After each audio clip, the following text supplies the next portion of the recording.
సంగారెడ్డి పట్టణంలోని టీఎన్జీఓస్ భవన్లో ఎమ్మెల్సీ ఎన్నికలపై కాంగ్రెస్ పార్టీ ముఖ్య కార్యకర్తల సమావేశం నిర్వహించారు. ఈ సమావేశంలో ముఖ్య అతిథిగా టీజీఐఐసీ చైర్మన్ నిర్మల జగ్గారెడ్డి పాల్గొన్నారు.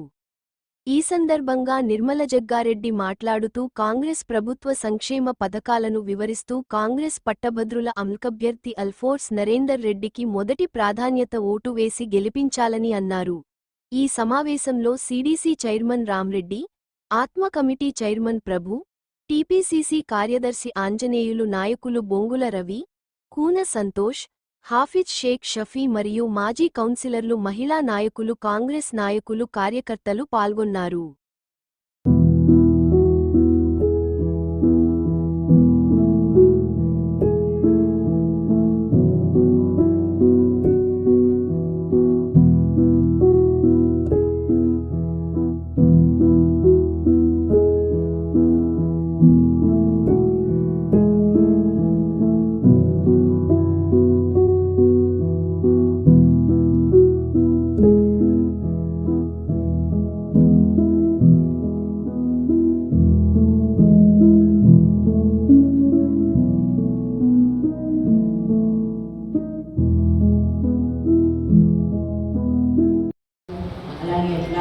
రాబేది గారు, శెట్టి గారు, ప్రభు గారు, రవి గారు ఇక్కడ చేసిన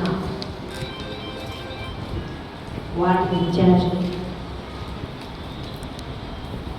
ముఖ్యంగా ఈ ఎలక్షన్ చాలా కీలకమైనది. ఇది జనరల్ ఎలక్షన్లు అయితే అన్నీ కూడా మనం కవర్ చేస్తాం, అందరితో కలుస్తామని ఉంటుంది. కానీ ఇది కొంతమందినే కలిసే ప్రక్రియ కాబట్టి మీరందరూ కూడా ఇక్కడ వచ్చిన లిస్టు ఉంది. మరి అవన్నీ కూడా జనరల్గా ఉన్నాయి కాబట్టి మీరందరూ ఓపికగా ఇక్కడ కూర్చొని వాళ్ళ పేరు, వాళ్ళ house number, phone number, address కరెక్ట్గా ఉన్నాయి కాబట్టి మరి మీరందరూ కూడా ఆ పేరు, హౌస్ నంబర్, ఫోన్ నంబర్ తప్పకుండా తీసుకోవాలి. మరి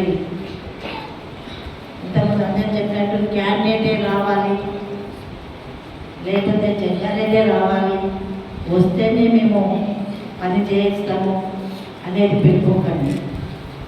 సమయం చాలా తక్కువగా ఉంది, మనకి 27వ తారీఖే ఉంది కాబట్టి సమయం కూడా లేదు.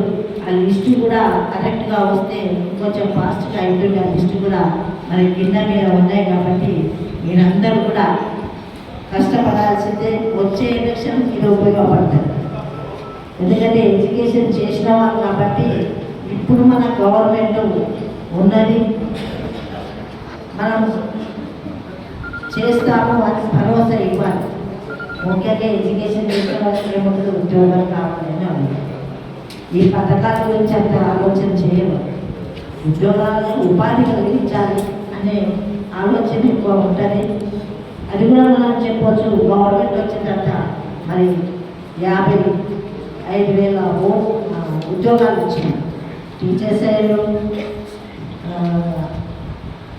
రకరకాల శాఖల్లో కూడా వచ్చారు, కానిస్టేబుల్స్ కూడా అయ్యారు. కాబట్టి మనం అది భరోసాగా మనం చెప్పచ్చు, ధైర్యంగా చెప్పవచ్చు. గత 10 ఏళ్ళు ఆ ప్రభుత్వం చేయలేని చేయగలిగిన సంవత్సరాల్లో అని కూడా చెప్పవచ్చు. మరి ముఖ్యంగా ఇప్పుడు ఇద్దరికే పోటీ ఉంటాయి, కాంగ్రెస్, బీజేపీ. టీఆర్ఎస్ లేదు. గత ఎంపీ ఎలక్షన్లో కూడా మనం చూసినాం, టీఆర్ఎస్ బీజేపీ అయితేనే బీజేపీ ఎంపీగా గెలిచింది. మరి ఇప్పుడు కూడా మనం కళ్ళ మూసుకొని ఉంటే కష్టమవుతుంది. మనం మరి గట్టిగా పనిచేయాల్సి వస్తుంది. ఎందుకంటే సెంటర్లో బీజేపీ ఉంది కాబట్టి మళ్ళీ వాళ్ళు ఎక్కువ కూడా కష్టపడి ఏదో చేయాలి, వాళ్ళ ఆలోచన ప్రకారం వాళ్ళు పోతారు.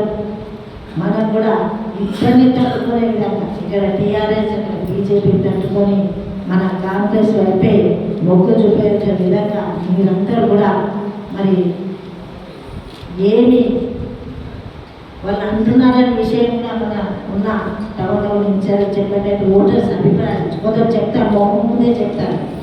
కాబట్టి అలాంటి అభిప్రాయాలు చెప్తే కూడా మనం దాన్ని దృష్టిలో పెట్టుకొని ఏం చేద్దాం, మన ప్రభుత్వం ఉంది కాబట్టి మనం ఏమైనా ఇది చేస్తామని గట్టిగా చెప్పుకోవడానికి భరోసా ఇవ్వడానికి కూడా మనకు మీరు అలాంటివి కూడా దృష్టిలోకి తీసుకురావాలి. మరి ఈ ఎలక్షన్లు అందరూ కూడా అనుకుంటారు, ఎలక్షన్ అంటేనే ఆశ. మరి ఆశ పడుతున్నారేమో అని కూడా మీలో ఉండొచ్చు.